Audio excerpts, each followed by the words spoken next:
Welcome to the Slop Farm. Enjoy the video.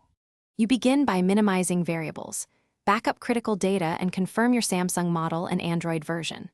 Once done, reboot into safe mode to determine if a third-party app triggers the system UI crash. To enter safe mode, hold power, tap, and hold power off, then confirm safe mode. Your device will restart with only system apps. While in safe mode, observe whether the system UI error appears. This step tells you if the issue is system-level or app-related. Now you act on the likely causes. Open Settings, Apps, Show System Apps, find System UI, then clear cache and, if necessary, data. This resets temporary state without a full factory reset. If instability continues, power off and boot recovery mode to wipe the system cache partition.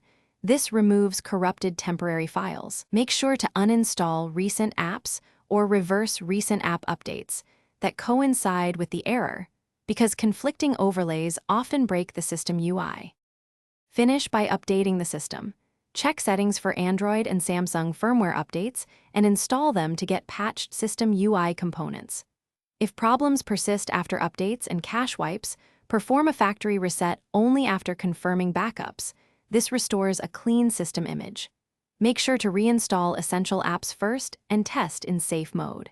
If the system UI still crashes, one key troubleshooting tip: flash official firmware with Odin or visit an authorized service center to avoid voiding warranty. Thanks for watching. Consider subscribing if we helped you today.